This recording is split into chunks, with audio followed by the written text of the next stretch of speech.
So hello 8th standard, welcome to the crystal concept and myself Shubham Jain. और इस वीडियो के अंदर क्लास 8 के लिए chemical effects of electric current का वन शॉट इंपॉर्टेंट हम डिस्कस करने जा रहे हैं। इस वन शॉट इंपॉर्टेंट से आपको क्या क्या फायदा होने वाला है। एक, आपकी कॉन्सेप्ट क्लियर हो जाएंगे, आपकी कॉन्सेप्चुअल अंडरस्टैंडिंग बहुत अच्छे से होगी और मैं गारंटी देता हूं कि एग्जाम में इसके बाहर कुछ आने वाला नहीं है। तो आपका शॉर्ट रिवीजन होने वाला है और अगर आपने चैप्टर पढ़ा भी नहीं है तो ये पूरा का पूरा चैप्टर आपको इस वीडियो के थ्रू अच्छे से समझने वाला है। मैं जितनी भी मार्किंग आपको करके देने वाला हूं आप अपने टेक्स्ट बुक में जरूर कर लेना, सो एग्जाम के एक दिन पहले आप अच्छे से रिवीजन कर सको। So let's begin with this chapter. हम पॉइंट टू पॉइंट बात करेंगे, कम से कम हमें सारे के सारे टॉपिक कवर अप करेंगे। So look at this.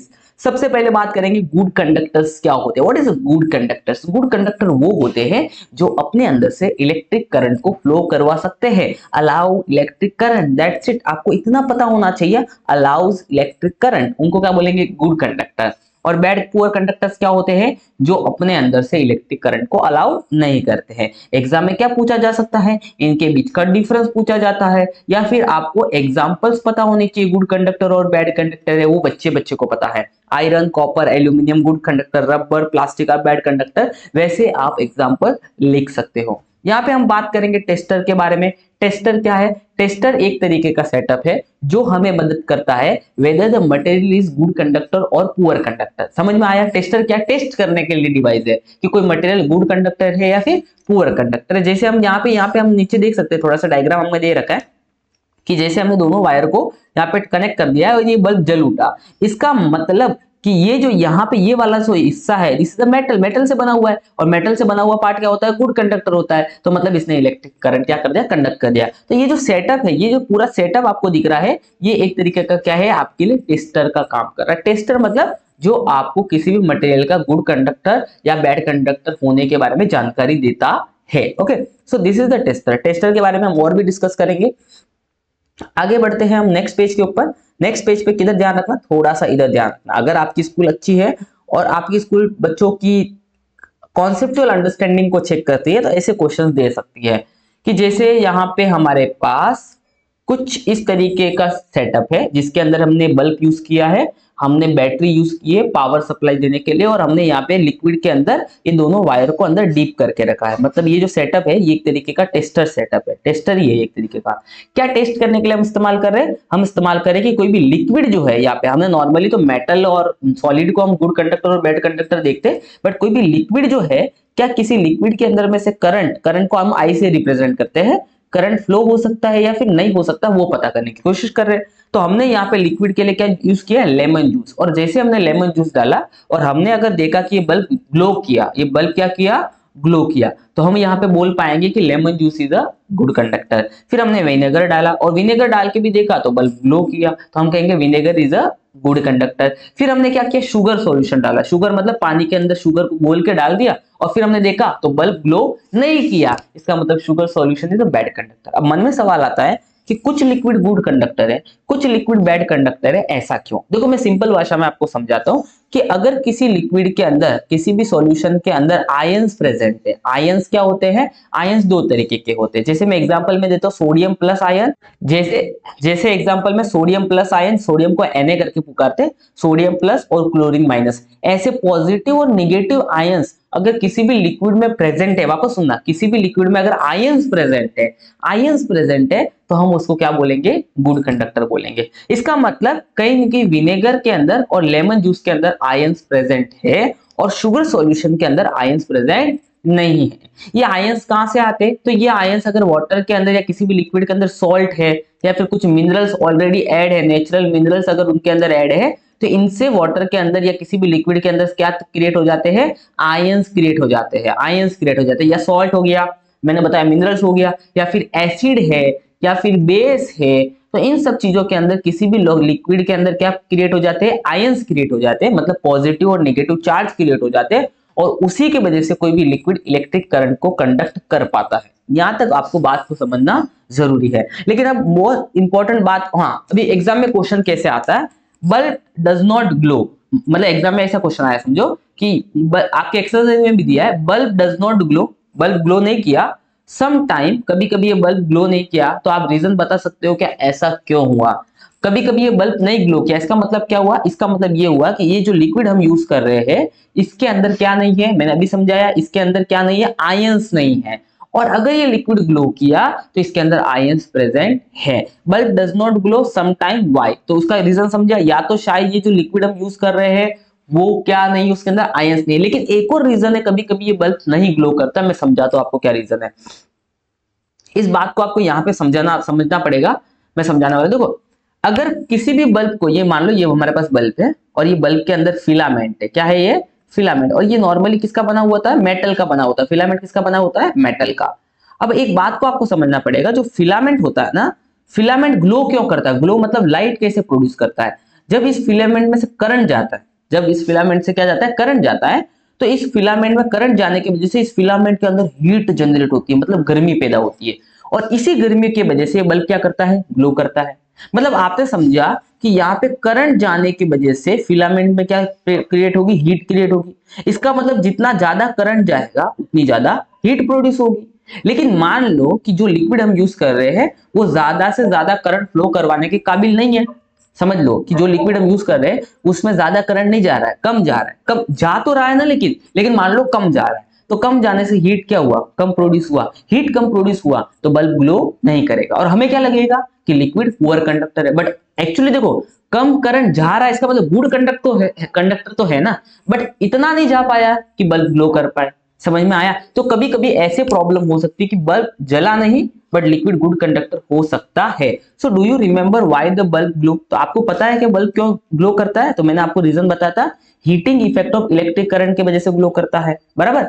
Filament of bulb get heated at to the high temperature. तो बल्ब का जो फिलामेंट होता है वो गर्म होता है, हाई टेम्परेचर पर गर्म होता है और वो ग्लो करना शुरू करता है। बट इफ द करंट जो है वो क्या है? वीक है, मतलब करंट का अमाउंट बहुत कम है, तो filament does not gate heated. Filament क्या नहीं होगा? हीटेड नहीं होगा। बात समझ में आया?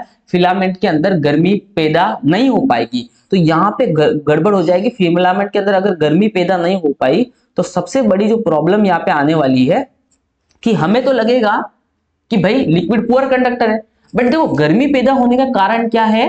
कि ज्यादा करंट नहीं बह पाया। इसका मतलब ये है क्या? करंट बहा ही नहीं, करंट फ्लो ही नहीं हुआ। इसका मतलब ये है क्या? नहीं ना। तो यहाँ पे जो ये टेस्टर जो हमने था, बल्ब वाला जो टेस्टर था, वो कभी कभी हमारे लिए गड़बड़ कर सकता है जब करंट का अमाउंट बहुत छोटा हो। ठीक है, तो यहाँ पे आपको ये बात समझ में आ गई। तो effect of electric current to make, तो यहाँ पे हम बल्ब वाला टेस्टर यूज नहीं करेंगे जब करंट बहुत छोटा है। तो हम कौन सा टेस्टर यूज करेंगे? वापस सुनो, यहाँ पे हम करंट की दूसरी प्रॉपर्टी यूज करने वाले हैं। पहली प्रॉपर्टी थी क्या थी? कि जब भी किसी भी वायर में से करंट जाता है ज्यादा अमाउंट वाला तो उसमें हीट पैदा होती है और उस हीट से बल्ब जलता है। तो हमने ये इस्तेमाल किया था, that is called heating effect of electric current वाली प्रॉपर्टी हमने यूज की थी। बट यहाँ पे गड़बड़ हो गई। तो effect of electric current to make another kind of tester, electric current produce a magnetic field. तो हम एक नया टेस्टर बनाएंगे जिसमें हम इलेक्ट्रिक करंट की कौन सी प्रॉपर्टी यूज करते हैं? मैग्नेटिक फील्ड वाली। मैं सिंपल बताता हूं कि अगर किसी भी वायर में से करंट जाता है तो उसके आसपास नहीं मैग्नेटिक फील्ड बन जाती है। और आपको पता होगा कि मैग्नेटिक फील्ड से जो कंपास होता है वो डिफ्लेक्ट करने लगता है। और कंपास की खास बात यह कि थोड़ा भी करंट बहा, थोड़ी भी मैग्नेटिक फील्ड आसपास में जनरेट हुई तो वो कंपास हिलने लग जाता है। तो ये हमारे लिए टेस्टर बहुत अच्छा काम करने वाला है। बात समझ में आया? तो हम कौन सी प्रॉपर्टी यूज करेंगे? Magnetic effect of electric current, heating effect of electric current इस टेस्टर में यूज नहीं करेंगे। करंट इज स्मॉल, अगर इस कंपास वाले टेस्टर के अंदर अगर करंट छोटा भी हुआ, deflection of magnetic needle can be seen, तो भी आप इस मैग्नेटिक नीडल का डिफ्लेक्शन थोड़ा थोड़ा हिलते हुए देख पाओगे। बात समझ में आ गया? तो यहाँ पे एक क्वेश्चन था कि भाई जो हमने बल्ब वाला टेस्टर यूज ना करके कंपास वाला क्यों यूज किया? तो हमको ये समझना जरूरी है कि बल्ब वाला टेस्टर तभी अच्छे से काम करेगा जब करंट बहुत ज्यादा है, बट कंपास वाला टेस्टर तो तभी भी काम करता है जब करंट क्या है? कम है। ओके, अब क्वेश्चन कैसे आता है? क्वेश्चन आता है कि भैया यहाँ पे कंटेनर ऐसा रख दिया है और इसमें अलग अलग प्रकार का लिक्विड डाला है और फिर बोलते हैं कि 3 लिक्विड के नाम बताओ जिसमें ये कंपास हिलेगा। नेम 3 लिक्विड जिसमें ये कंपास हिलेगा। मुझे बताओ कंपास कब हिलेगा? कंपास तभी हिलेगा जब करंट बहेगा। और करंट कब बहेगा? करंट कब बहेगा? जब यहाँ पे रखा हुआ लिक्विड के अंदर क्या मौजूद होने चाहिए? आयंस। और हमने बोला आयंस किस किस में मौजूद होते हैं? वेरी गुड, सॉल्ट, मिनरल्स या फिर एसिड और बेस में मौजूद होते हैं। इसका मतलब हम यहाँ पे जो भी सॉल्यूशन डालेंगे इनमें से होना चाहिए। तो ऑब्वियसली हम यहाँ पे एग्जांपल में लिख सकते हैं lemon juice, salt water, vinegar, या फिर आप कोई भी एसिड का नाम लिख सकते हो जैसे कि सल्फ्यूरिक एसिड, H2SO4, या फिर आप हाइड्रोक्लोरिक एसिड का सॉल्यूशन। ये वाले सॉल्यूशन जो होंगे वो हमारे बल्ब को जलाने में काम करेंगे या कंपास को मूव करवाने में हेल्प करेंगे। यहाँ तक समझा? तो हमने बताओ यहाँ पे दो टेस्टर समझे। पहला वाला टेस्टर कौन सा था? बल्ब वाला, बट उसका फायदा और नुकसान आपने देख लिया। बल्ब वाला टेस्टर तभी काम करेगा जब करंट ज्यादा है और अच्छी अमाउंट में हीट प्रोड्यूस होगी। फिर हमने देखा कंपास वाला टेस्टर। कंपास वाला टेस्टर तो करंट अगर कम भी होगा तो भी वो अच्छे से काम करेगा। बल्ब वाला टेस्टर किस पे काम करता है? Heating effect of electric current, heating effect of electric current. और कंपास वाला टेस्टर किस पे काम करता है? Magnetic effect of electric current. ये दो बातें आपको अच्छे से ध्यान रखनी है। ओके, अब बात करते हैं हम एलईडी के बारे में। अब देखो हमने ये देखा कि भैया आपने अगर बल्ब यूज किया टेस्टर में तो गड़बड़ हो गया, क्योंकि बल्ब किसका काम करता था? Heating effect of electric current पे काम करता था। मतलब बल्ब को ज्यादा करंट चाहिए, तो बल्ब के जगह पे अगर आप एलईडी इस्तेमाल करोगे तो आपको कम करंट में ही आपका काम हो जाएगा। तो आप बल्ब को किससे रिप्लेस कर सकते हो? एलईडी से रिप्लेस कर सकते हो। तो यहाँ पे आपको एलईडी के बारे में थोड़ा सा जानकारी दिया हुआ है। देखो यहाँ पे क्या, you may use LED place of the electric bulb in the tester. LED glow even when a weak electric current flow through it। LED तभी भी ग्लो करेगी अगर सर्किट से थोड़ा सा करंट जाए, तब भी काम कर जाएगा। अब LED का स्ट्रक्चर पहले समझो। क्वेश्चन आया right the properties of LED, describe LED। तो आप ये लिख सकते हो। देखो भाई LED में दो वायर होते हैं, उन दोनों वायर को क्या कहते हैं? लीड्स बोलते हैं। क्या बोलते हैं? Leads. One lead is slighter longer than the another. आप देख पा रहे हो कि एलईडी के अंदर दो लीड है, एक लीड थोड़ा सा यहाँ पे आपको बड़ा दिख रहा होगा। One lead is slighter longer than another.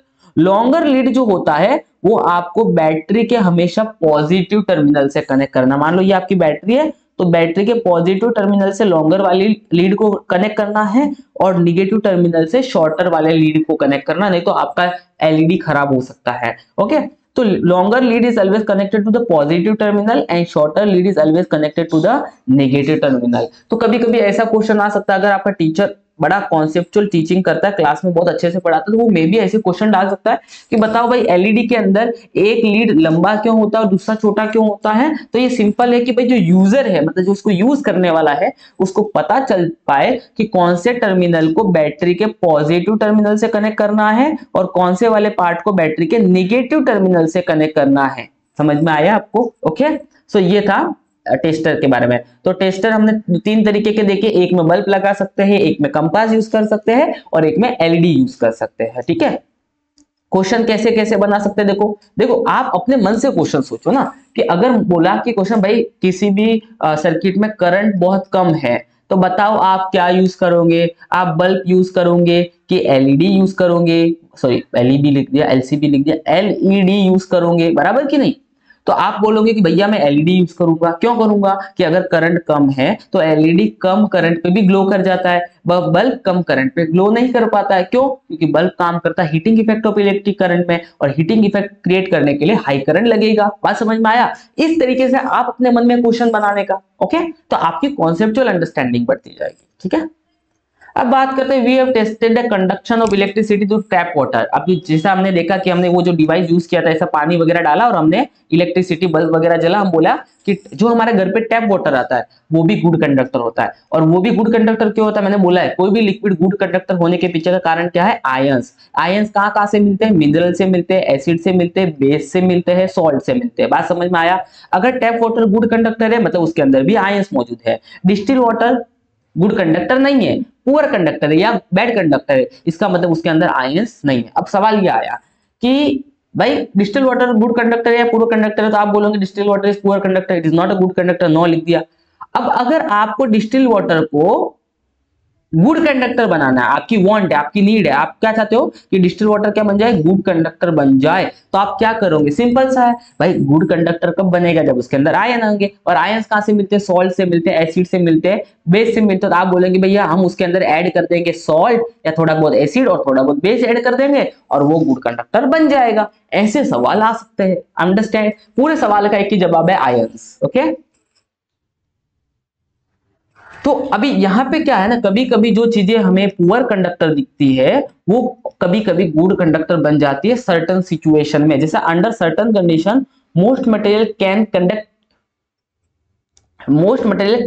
कुछ कंडीशन में बहुत सारे ऐसे मटेरियल जो इलेक्ट्रिसिटी कंडक्ट कर सकते हैं। That's why preferably classified material as a good conductor and poor conductor, ना कि कंडक्टर एंड इंसुलेटर। नॉर्मली हम मटेरियल को कंडक्टर और इंसुलेटर करके बात नहीं करते, हम बात करते हैं पुअर कंडक्टर और गुड कंडक्टर बोल के, क्योंकि वो पुअर कंडक्टर तो है बट वर्ड कंडक्टर लगा है ना, इसका मतलब थोड़ा बहुत तो करंट मटेरियल कंडक्ट कर पाते हैं जो हमें पुअर कंडक्टर लगते हैं, वो भी समझ में आया। इसके लिए हाई वोल्टेज से काम करते समय ये नहीं सोचने का कि आपके पास पुअर कंडक्टर है तो आप बच जाओगे, कभी कभी खतरा भी हो सकता है, क्योंकि कुछ स्पेशल केस में जो आपको पुअर कंडक्टर लगते हैं उसमें भी तगड़ा करंट फ्लो हो सकता है। ओके अभी यहाँ पे हम बात करेंगे वाटर। तो वाटर, कौन कौन सा वाटर इलेक्ट्रिक करंट कंडक्ट कर सकता है? टैप वाटर कर सकता है, हैंडपंप का जो पानी होता है, वेल्स का जो पानी होता है, वो सारे प्योर वाटर नहीं होते हैं, उनके अंदर मिनरल्स ऑलरेडी मौजूद होते हैं, दैट्स व्हाई वो गुड कंडक्टर हो जाते हैं करंट के। ओके आई होप सो आपके कॉन्सेप्ट क्लियर होंगे। वीडियो को लाइक जरूर कर लेना। देखो ये मेरा शायद सीबीएसई 8th स्टैंडर्ड के लिए फर्स्ट वीडियो होने वाला है और डेफिनेटली आपको बहुत पसंद आ रहा होगा, आपकी कॉन्सेप्चुअल अंडरस्टैंडिंग बढ़ रही होगी, ठीक है। और आपकी ध्यान रखना आपकी एक्सरसाइज पूरी कवर हो रही है, मैंने जो ऊपर ऊपर साइड में कॉन्सेप्ट लिखे ना वो समझाने के लिए लिखे हुए हैं, ठीक है। तो अभी मेरा क्वेश्चन है कि भाई जो वाटर है वो गुड कंडक्टर क्यों? तो हमने बता दिया क्योंकि उसके अंदर बहुत सारे सॉल्ट मौजूद होते हैं अलग अलग प्रकार के, ठीक है। अब बात करेंगे, कभी कभी क्वेश्चन आता है कि भैया बताओ सी वाटर गुड ज्यादा अच्छा कंडक्टर है कि ड्रिंकिंग वाटर? भाई सी वाटर ज्यादा अच्छा कंडक्टर है, कॉमन सेंस है, क्योंकि सी वाटर के अंदर बहुत अलग अलग प्रकार के सॉल्ट मौजूद होते हैं, मिनरल्स मौजूद होते हैं, बहुत ज्यादा आयंस मौजूद होते हैं। सी वाटर के अंदर आयंस बहुत ज्यादा वाटर होते हैं, ड्रिंकिंग वाटर के अंदर भी आयंस होते हैं, बट आयंस की मात्रा सी वाटर से ड्रिंकिंग वाटर में क्या होती है? हमेशा कम होती है। That's why sea water is a much better conductor than the drinking water. Okay question है कि भैया रेन वाटर भी इलेक्ट्रिक करंट कंडक्ट कर सकता है क्या? और क्यों कर सकता है? देखो भाई रेन वाटर भी इलेक्ट्रिक करंट कंडक्ट कर सकता है, हालांकि जब बारिश गिरती है तो बारिश के पानी के अंदर कोई आयंस नहीं होते, बट जब वो हमारे एटमॉस्फेयर में होता है, वो सारा काम हमारे एटमॉस्फेयर में होता है, और आपको पता है हमारे एटमॉस्फेयर में अलग अलग प्रकार की गैसेस मौजूद है, पॉल्यूशन है, तो उसमें आयंस वगैरह तो होंगे ही। तो जो कंडक्ट कर सकता है क्योंकि due to the some dissolved ion from atmosphere, sorry atom जैसा फ्रॉम एटमोस्फियर, समझ में आया? क्यों कंडक्ट कर पाता है? क्योंकि जो बारिश का पानी होता है उसके अंदर कुछ आयंस डिसॉल्व हो जाते हैं जब वो पानी नीचे आता है। कहां से डिसॉल्व होते हैं? एटमोस्फियर से। मैं समझाता हूं, जैसे एटमोस्फियर में कार्बन डाइऑक्साइड होता है, और कार्बन डाइऑक्साइड जब पानी के साथ मिलता है तो वो एक एसिड बनाता है, कार्बोनिक एसिड, और आपको पता है एसिड आ गया मतलब गुड कंडक्टर हो गया। वैसे कभी कभी एटमोस्फेयर में सल्फर डाइऑक्साइड होता है, वो भी पानी के साथ मिलकर सल्फ्यूरिक एसिड बनाता है, वापस एसिड आ गया, गुड कंडक्टर हो गया। तो एसिड, बारिश का जो पानी होता है वो गुड कंडक्टर होता है क्योंकि उसके अंदर बहुत सारे ऑटोमेटिकली आयंस मिल जाते हैं एटमोस्फेयर की वजह से, ठीक है। और डिस्टिल वाटर पुअर कंडक्टर क्यों होता है? क्योंकि उसके अंदर कोई भी सॉल्ट मौजूद नहीं होते, लेकिन हम उसको गुड कंडक्टर बना सकते हैं सॉल्ट ऐड करके। ऐसे सवाल आ सकते हैं। This salt make water good conductor, so we should never handle electric appliances with the wet hand. Question आता है कि भाई हमें इलेक्ट्रिक अप्लायंसेस को गीले हाथ से क्यों नहीं टच करना चाहिए? सिंपल है, वेट हैंड, गीले हाथ मतलब पानी है, पानी है तो आयन से, आयन से तो कंडक्टर है तो शॉक लग सकता है। तो आप अच्छे से इसका लिखना। अब बात करते हैं कि भैया lemon juice, dilute hydrochloric acid, caustic soda, potassium iodide, ये सारे क्या है? गुड कंडक्टर है। और शुगर सॉल्यूशन क्या है? बैड कंडक्टर है। भाई शुगर सॉल्यूशन से इलेक्ट्रिसिटी कंडक्ट नहीं होती क्योंकि शुगर जो होती है हमारी, शुगर शक्कर, वो पानी में डिसॉल्व होने के बाद कोई भी आयंस प्रोड्यूस नहीं करती है। बाकी सारे ये एसिड और सॉल्ट है तो ये आयंस प्रोड्यूस करते हैं, ठीक है। अब हमारा सबसे मेन खेल आने वाला है। तो यहाँ पे आपको थोड़ा सा ये कुछ सेटअप दिख रहा होगा, यहाँ पे लिक्विड है ये हमने देखा हुआ, बट एक्स्ट्रा आपको कुछ यहाँ पे दिख रहा होगा। This is what, this is called electrode. ये क्या है? इलेक्ट्रोड्स है। ये इलेक्ट्रोड्स क्या करते हैं? इलेक्ट्रोड्स एक तरीके से आप देख सकते हो कि ये वायर को डायरेक्ट हमने कनेक्ट किया, मतलब ये कंडक्शन करने का काम कर रहे हैं, मतलब इलेक्ट्रिक करंट को इधर से इधर जाने में मदद करने वाले काम कर रहे हैं। कौन कर रहे हैं? इलेक्ट्रोड्स कर रहे हैं। इलेक्ट्रोड अपना क्या कर रहे हैं? अपना सरफेस दे रहे हैं। इलेक्ट्रोड अपना क्या दे रहे हैं? सरफेस दे रहे हैं इलेक्ट्रिक करंट को फ्लो करवाने के लिए। हम समझेंगे इलेक्ट्रोड कैसे काम करते हैं, भी आने वाला आगे हमारे, ठीक है। उसके बाद आपको ध्यान देना कि यहाँ पे देखो, अभी आपको यहाँ पे इलेक्ट्रोड के बारे में समझा देते पहले अच्छे से। यहाँ पे इलेक्ट्रोड के बारे में आपको अच्छे से समझना ज्यादा जरूरी है। लुक एट दिस, यहाँ पे दो इलेक्ट्रोड्स है, दो तरीके के इलेक्ट्रोड। देखो बैटरी का ये पॉजिटिव टर्मिनल और ये निगेटिव टर्मिनल है, ये वाला। जो पॉजिटिव टर्मिनल होता है बैटरी का, जो पॉजिटिव टर्मिनल जो बैटरी का होता है, जो होता है उससे जो इलेक्ट्रोड कनेक्ट होता है उस इलेक्ट्रोड को बोलते हैं एनोड। क्या बोलते हैं? एनोड। और जो नेगेटिव टर्मिनल होता है उससे जो इलेक्ट्रोड कनेक्ट होता है उसको बोलते हैं कैथोड। क्या बोलते हैं? कैथोड। इतना आपको पता होना चाहिए। एनोड जो होता है पॉजिटिव टर्मिनल से कनेक्ट होता है और कैथोड जो होता है नेगेटिव टर्मिनल से कनेक्ट होता है। अगर आपने इन दोनों इलेक्ट्रोड को पानी के अंदर डाल के रखा, वाटर के अंदर, तो आपको पता है वाटर में दो चीजें होती है, एक ऑक्सीजन होता है, एक हाइड्रोजन होता है।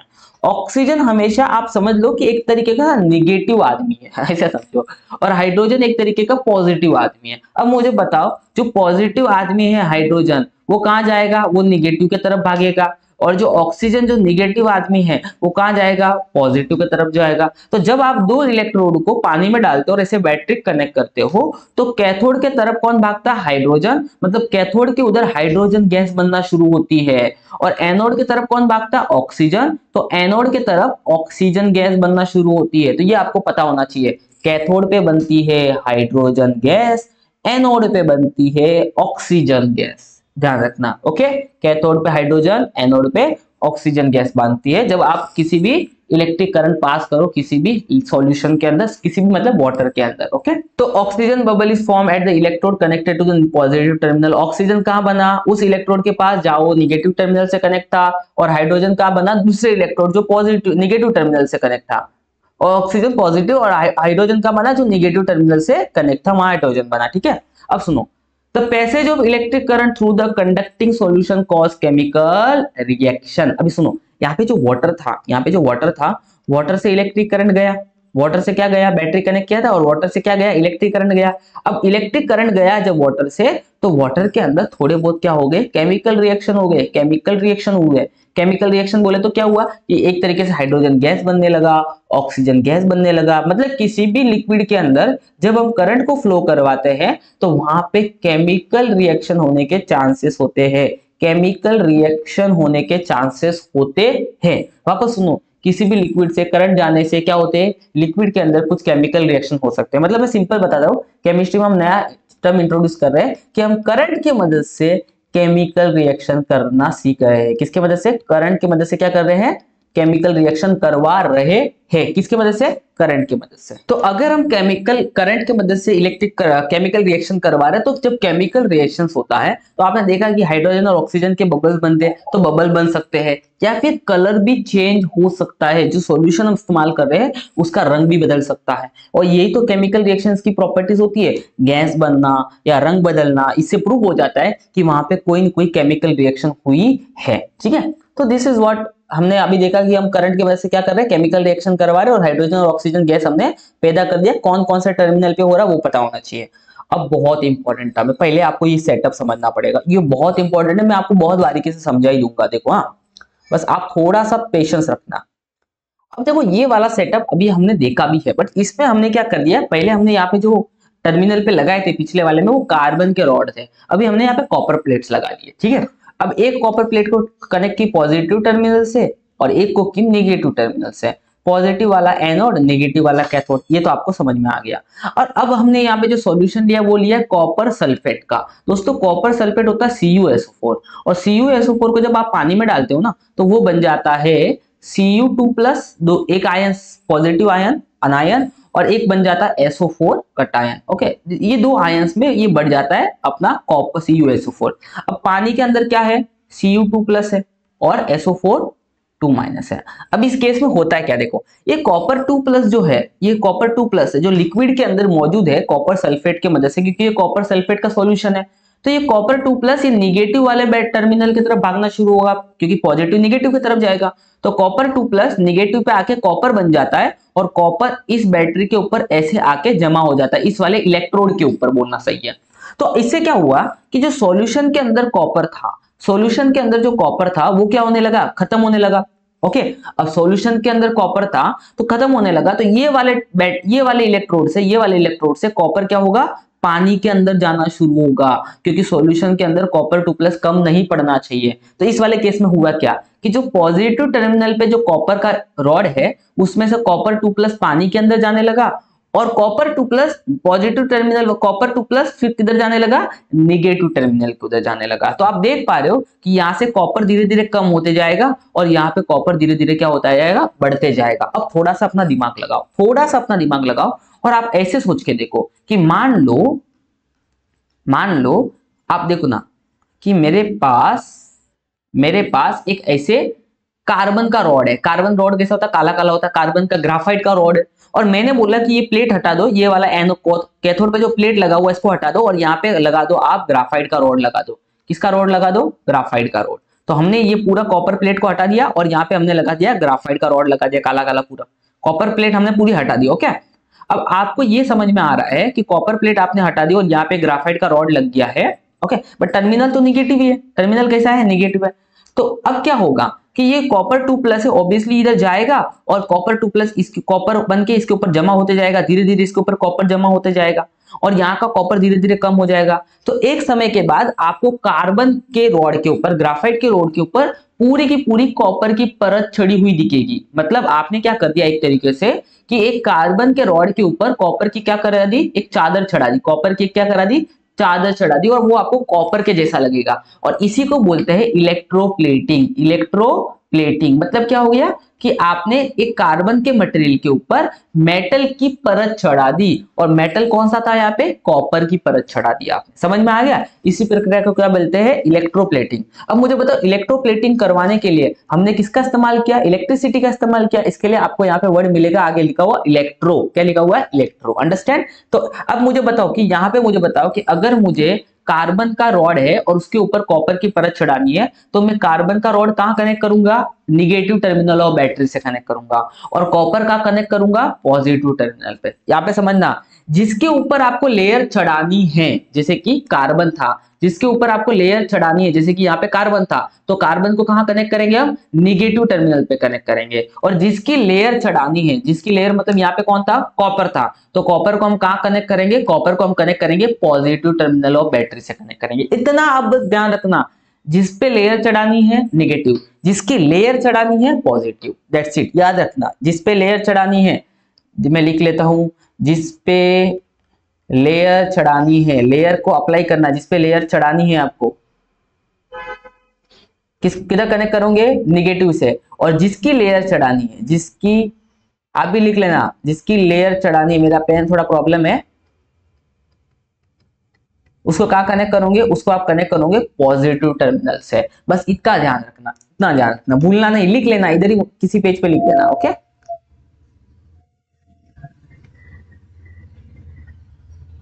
तो ये हमने पूरा कॉपर सल्फेट के बारे में आपको बता दिया, और मैंने बता दिया कॉपर कम वगैरह होता है, वो यहाँ सब लिखा हुआ, आप मार्किंग कर लेना और थोड़ा सा इसको अच्छे से स्टडी करना। ओके, अब यहाँ पे हम इलेक्ट्रोप्लेटिंग का डेफिनेशन है, जिसको अच्छे से आप पढ़ लेना। मैंने कॉन्सेप्ट आपको समझा दिया है, depositing of layer of desire metal on the another metal. एक मेटल की लेयर दूसरे मेटल पे चढ़ा सकते हो, नॉन मेटल पे भी आप चढ़ा सकते हो।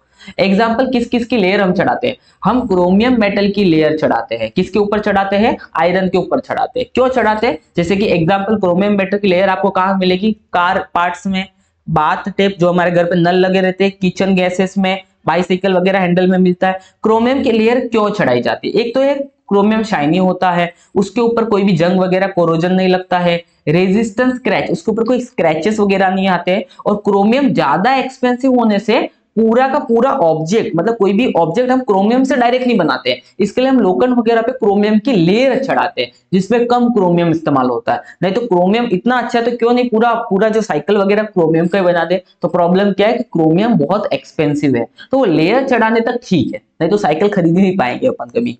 ओके, फिर कभी कभी सिल्वर की लेयर चढ़ाई जाती है, गोल्ड की लेयर चढ़ाई जाती है, ठीक है ना। Okay, can be use storing food. अब दूसरा है कि टीन की लेयर चढ़ाते हैं, किसके ऊपर, आयरन के ऊपर। जो आपने देखा ना, टीन के कैन आते हैं जिसके अंदर फूड वगैरह स्टोर होता है, उसके अंदर टीन का लेयर चढ़ा रहता है, अंदर आयरन ही रहता है, ऊपर क्या रहता है, टीन रहता है। क्यों रहता है टीन, टीन इसके लिए रहता है कि अगर खाना लोखंड का बर्तन हुआ तो खाना आयरन के साथ कांटेक्ट में आने के बाद खाना क्या हो जाएगा, खराब हो जाएगा। तो खाने को हम स्पॉइल्ड होने से प्रोटेक्ट करने के लिए हम क्या करते हैं, आयरन के ऊपर टीन की लेयर चढ़ाते हैं। Protect from the getting spoiled, इसके लिए हम क्या करते हैं, टीन की लेयर चढ़ाते। क्वेश्चन आया कि भैया हम टीन के बर्तन जो आयरन होता है उसके ऊपर टीन की लेयर क्यों चढ़ाते, तो आपको ये रीजन लिखना पड़ेगा। ठीक है। दूसरा है कि जो आयरन होता है उसके ऊपर हम और किसकी लेयर चढ़ाते हैं, यहाँ पे देखो, यूज ऑफ ब्रिज, आयरन को हम ब्रिज वगैरह के लिए इस्तेमाल करते हैं। आयरन को हम ब्रिज बनाने के लिए या गाड़ी बनाने के लिए क्यों इस्तेमाल करते हैं, क्योंकि आयरन के पास ताकत बहुत है। बट आयरन की एक कमजोरी है कि बेचारे पे कोरोजन या जंग लग जाता है, रस्ट चढ़ जाता है, खराब हो जाता है हवा के और पानी के कांटेक्ट में आने के बाद। तो अगर आयरन हवा या पानी के कांटेक्ट में आने के बाद खराब होता है, तो आयरन के ऊपर अगर हम ऐसी कोई लेयर चढ़ा दे जो आयरन तक पानी और हवा पहुंचने नहीं दे, तो हम लोग नॉर्मली आयरन के ऊपर जिंक की लेयर चढ़ा देते हैं, जो आयरन को प्रोटेक्ट करता है कोरोजन से और रस्ट से। ये बात आप जरूर ध्यान रखना। ठीक है, जो आयरन को प्रोटेक्ट करेगा कोरोजन से और रस्ट से।